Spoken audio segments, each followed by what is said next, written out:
Isang mapagpalang araw ang bati sa inyo ni Pinoy Firearms Instructor na gunsmith din naman, at palagi kong sinasabi na huwag ninyo akong hanapin sa Pilipinas sapagkat ako ay dito nagtatrabaho sa Kuwait. Okay? At ang ipapakita ko sa inyo ay kung paano naman ang pag-restore ng isang sabi natin antique na to sapagkat ang sabi ng may-ari nito na Kuwaiti ay ito daw ay minana pa niya sa kanyang tatay. Siguro napabayaan na, kinalawang na pagkatapos itong stock niya, biak na. At checkin natin. Actually single shot ito, pang ibon ito okay, ito yung shotgun na kung hindi ako nagkakamali, ito yung D20 na shotgun pang ibon, pero nakalagay dito ay Falco SRL caliber 410.76 at made in Italy, kaya maganda to. Actually functional pa naman siya. Okay, wala siyang bala, functional pa, single shot. Okay, so ang gagawin natin dito ay papalitan na natin itong stock, tapos titingnan natin kung anong magagawa natin dito sa barrel sapagkat sobrang kinalawang na. So pagka ganito, kukunan muna natin siya ng pattern ganito.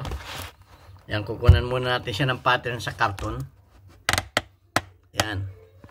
Sapagkat pag hindi natin ito ginawa, baka ang mangyari pag tayo gumawa nito, pag sinalpak natin, ito ay pwedeng nakatingala o pwedeng nakatungo itong baril. Itong baril niya. So gagawa natin ito dito ng guhit. Yan. Ganyan. Gagawa natin ng ganyan siya dyan. Para pag ginawa natin yung bago, isasalpak din natin dyan. Titingnan natin kung ganyan din ang align. Dapat hindi siya nakatingala o nakatungo. So ayan. Kukunan muna natin siya ng ganyan para pag yung bago dapat inilagay natin dyan sa guhit na yan, dapat itong barrel hindi nakatingala, hindi nakatungo. So ayan, ganyan ang gagawin natin. So mamarkahan natin kung hanggang saan yung kahoy niya. Hanggang doon yung kahoy niya. Ayan. Hanggang doon yung kahoy niya. So ayan yung ano niya. Ayan. Yung kanyang pinakang pattern ng alignment ng kanyang. Pagka nakagawa na tayo ng bago, igaganyan natin yung bago. Igaganyan natin kung parehong-pareho. So tatandaan natin yung barrel niya. Yan. Pagkatapos niyan, magkakatayo ng kahoy na gagawin natin ito.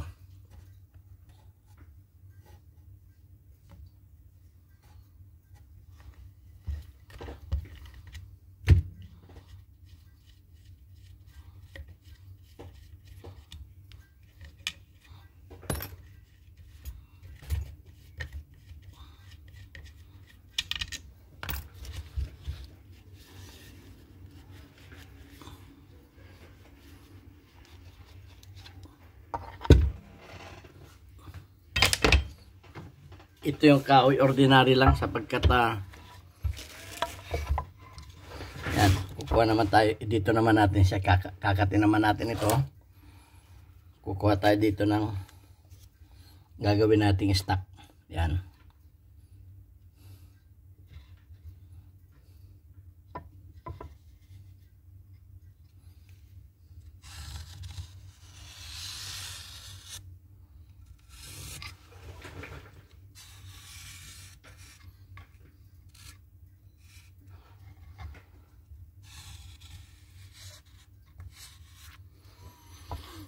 Ayan, ito ang gagawin natin na kahoy. Ikakat natin ito. Kakat natin yan. Kakat natin yan dyan. At ito ang gagawin natin. So ayan, at subaybayan natin kung paano natin ito gagawin. Papakita ko rin sa inyo.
Okay, ito yung ginamit natin na pangkulay,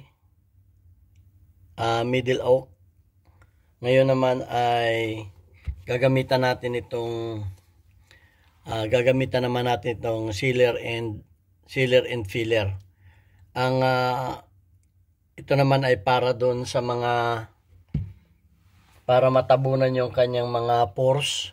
Ayan, yung parang balat ng tao yan, may mga pores. Para matabunan yan, gagamitan natin itong sealer and filler.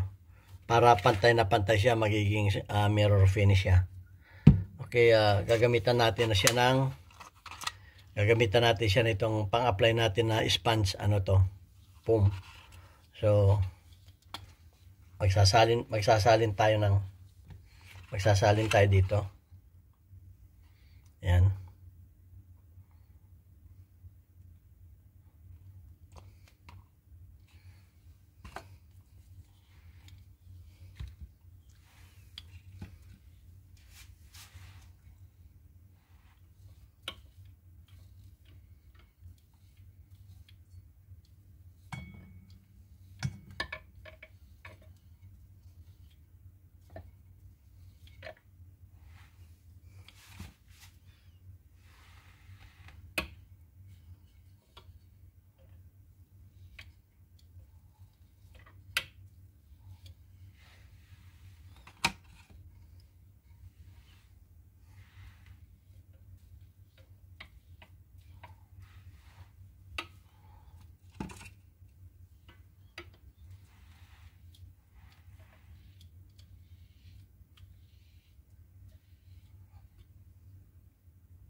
Okay, pagkatapos natin siyang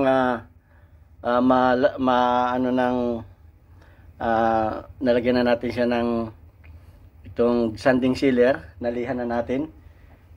Susunod natin ay itong pang True Oil Gun Stock Finish. Ito na yung ilalapat natin na panghuling chemical dyan, panghuling varnish na. At lalagyan natin siya, i-coating natin siya ng mga hanggang 3 times.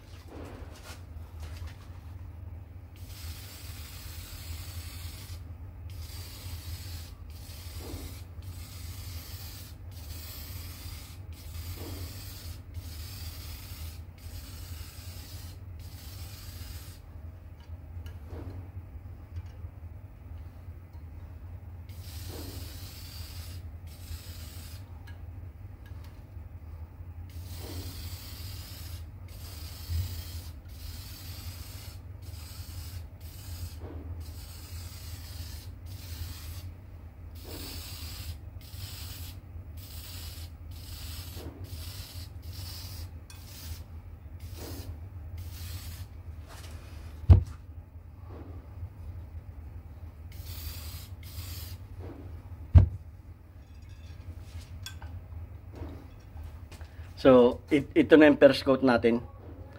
At pagkatapos ng mga hanggang 3 coats, atin na itong ipapalis. So, ayan, first coat pa lang ito. At malapit na matapos yung kanyang gun stock. Okay. Okay, bago natin ito buuin, ito muna yung ating ipapalis yung kanyang gun stock.